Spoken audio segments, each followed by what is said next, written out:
Janae with Palin Projects here, and in this week's video I want to do kind of a 3 or 4 part series of seed starting.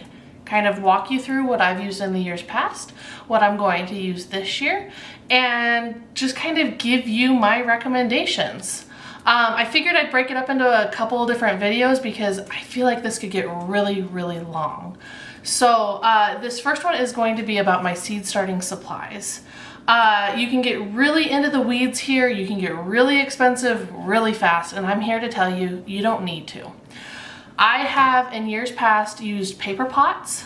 They worked really well up until the point of like I was on the verge of planting things out or they needed to be up potted or whatnot. The paper pots worked really well. My word of caution with paper pots, like I said, is I would go on the shorter side of your growing weekage. So like tomatoes typically take like 6 to 8 weeks until you can plant them out, or until you should plant them out. I would go on the side of 6 weeks. They started to break down a little bit after that. I wanted a little bit bigger of a seedling as well. And so I went on like the 8-ish, maybe even like 9-ish week. Mainly because weather in my area is highly unpredictable in the springtime. We've had snow into the 4th of July before. And so being able to predict that like 6-8 week window can get a little interesting. So they did do great though, and they were a quick, cheap, easy way to build pots. I believe I have a how-to earlier on, like a couple years ago, of how I did those paper pots. So check back on those. I don't use those anymore though, because like I said, kind of managing that like 6 to 8 week window can be a little bit difficult for me. So in other years, I've used like the Jiffy seed starting trays, the black ones with the domes. Those work great. I can use those, excuse me, I can use those for a couple of years and then they start to break down on me. That plastic is extremely flimsy, and if I leave it out in the sun at all, those trays break. So like I said, I get about 3 seasons and then I have to replace them. They did pretty good. Again, I would have to up pot because, you know, my growing window, it's not just like a set 6 weeks.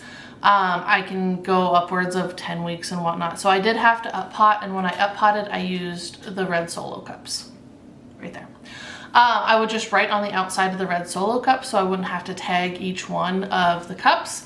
And honestly, wonders.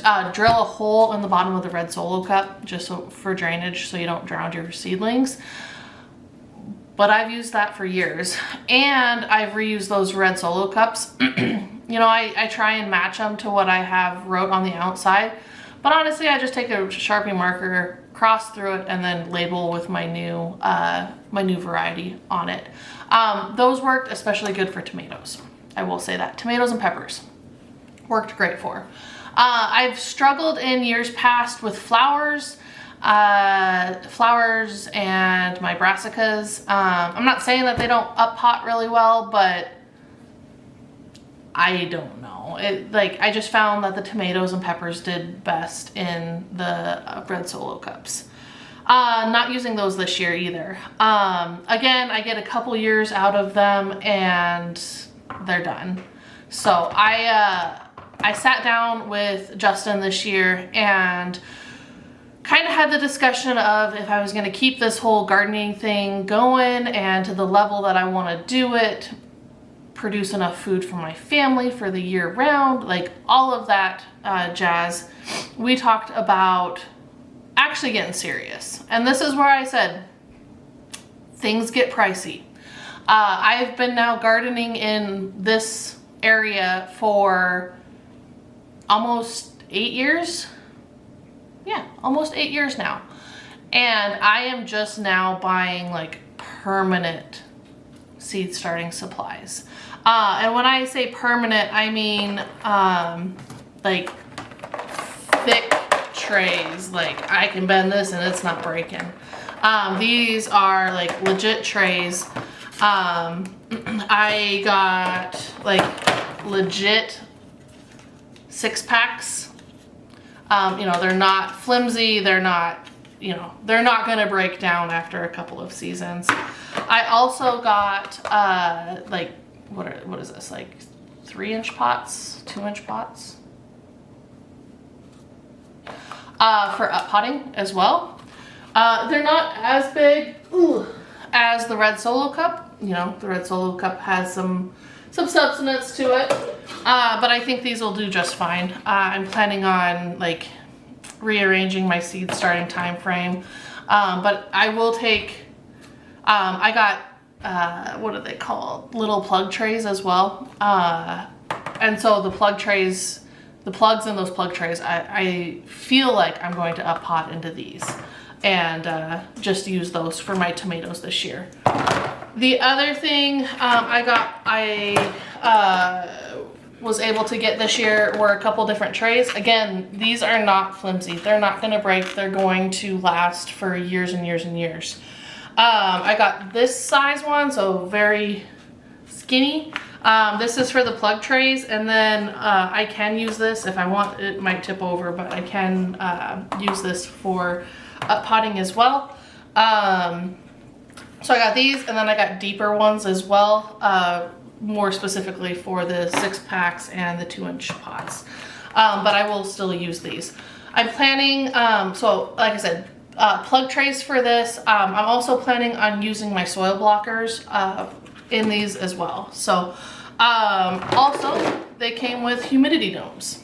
So these are a little bit, like I said, thicker. They're gonna last a little bit longer. And they have vents on them. The Jiffy trays that you get from the like box department stores don't always have vents on them. Not saying that I'm necessarily going to use the vents because, again, I've only used the Jiffy trays and soil blocks and the paper pots. But we'll see. I mainly got these because it came in a pack, and I needed humidity domes because I got rid of all of my Jiffy trays because were starting to break again. So that's kind of my main seed starting setup for this year. Just bit the bullet. Like I said, it's not that it was like super expensive, but the first time gardener, the first time seed starter, you don't need all of this. I got it because I knew this is my passion, and I was gonna keep starting a garden year to year. I didn't want to keep having to buy those Jiffy trays that were gonna last me, 1 to 3 seasons depending on what happens. I mean, I have a lab, she goes crazy. I have a corgi, she goes crazy. Stuff happens, those break. I feel like these are gonna last so much longer. So I did. I bit the bullet and I got the investment. It is what it is. There are cheaper ways to start your seeds though. I'm just throwing that out there. Heck, newspaper, that's all it takes, right? The other couple of things I have strewn about here, I have plant tags. I have had these for multiple seasons. I think upwards of 5 seasons now. I do reuse Sharpie marker and they work really well. These don't break down. The Sharpie marker for the most part stays on. I think I've had a couple fade over time, but honestly, I have a stack actually in this seed starting container of plant tags, and I just go through and reuse them from year to year. So yes, I bit the bullet. I bought these, so I have them from year to year. I have a couple other options. Wood. So this actually came with a seed starting kit. I've never bought these. Let's put that out there. But these are very similar to. I've bought the all I can think of is like tongue compressor. They're wooden. I can't even think of the, like, not clothespins, but you know what I'm talking about. I've used them in the past. I break them in half. They're wood, and then I just write on them.